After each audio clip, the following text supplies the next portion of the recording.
তোমাদের মাথায় কি কখনো কোশ্চেন আসছে যে একটা বৃত্তচাপ আঁকলে কেন আমরা 60 ডিগ্রি অ্যাঙ্গেল পেয়ে যাচ্ছি? তোমাদের মাথায় আসছে কিনা জানি না, বাট আমার মাথায় কিন্তু এটা ছোটবেলায় ঠিকই আসছে। সো আজকের ভিডিওতে আমরা এই বিষয় নিয়ে আলোচনা করব। খেয়াল করো যে এখানে যে কোনো রেখা যদি আমরা একটা নেই, এটা হচ্ছে আমাদের যে কোনো একটা রেখাংশ। সো এই রেখাংশে আমরা একটা অ্যাঙ্গেল তৈরি করব।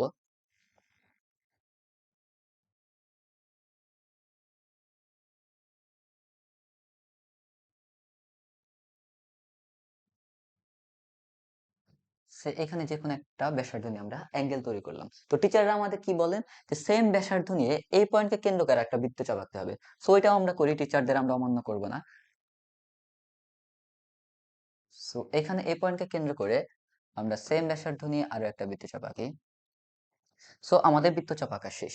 সো এখন আমাদের কি করতে হবে, এই পয়েন্ট এবং এই পয়েন্ট অ্যাড করে দিলে আমরা যে অ্যাঙ্গেলটা পাবো ওইটা আসলে 60 ডিগ্রি। এখন কথা হচ্ছে ওই অ্যাঙ্গেলটা কেন 60 ডিগ্রি।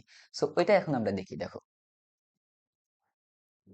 খেয়াল করো, আমরা যদি এই পয়েন্ট আর এই পয়েন্ট অ্যাড করে দিই, এরপরে এই পয়েন্ট এবং এই পয়েন্টটা যদি অ্যাড করে দিই, তাহলে এটা একটা ত্রিভুজ তৈরি হয়েছে। এখন কথা হচ্ছে এটা কোন ধরনের ত্রিভুজ।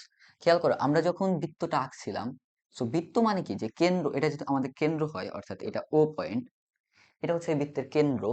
এই ও পয়েন্ট থেকে এটা যদি এ পয়েন্ট হয়, এটা যদি বি পয়েন্ট হয়, ও এ আমার বৃত্তের ব্যাসার্ধ এটা আর, আবার ও বিও কিন্তু আমার বৃত্তের ব্যাসার্ধ, এটাও আর। আবার আমরা কি করছিলাম, যে এ কে কেন্দ্র করে সেম ব্যাসার্ধ নিয়ে কিন্তু আরো একটা বৃত্তচাপ আঁকছিলাম। দ্যাট মিন্স এ বি যে ডিস্টেন্স, এইটাও কিন্তু আসলে আর। তো একটা ত্রিভুজে তিনটা বাহু সমান, দ্যাট মিন্স এটা আসলে কি, একটা সমবাহু ত্রিভুজ। তো সমবাহু ত্রিভুজের যে অন্তস্থ কোণ, ওটা অলওয়েজ 60 ডিগ্রি হয়, তাই না ভাইয়ারা? সো দ্যাটস ওয়াই এখানে আমাদের অ্যাঙ্গেলটা হবে 60 ডিগ্রি। অর্থাৎ আমরা আসলে নিজের মনের অজান্তে একটা সমবাহু ত্রিভুজ আঁকাই। সো এটা আমরা অনেকেই বুঝতে পারি না, বাট আজকে থেকে মাথায় রাখবা যে 60 ডিগ্রি কোণ আঁকানোর জন্য আসলে আমরা একটা সমবাহু ত্রিভুজ আঁকাচ্ছি। দেন আমরা ওই পয়েন্টটা এখন যদি অ্যাড করে দেই,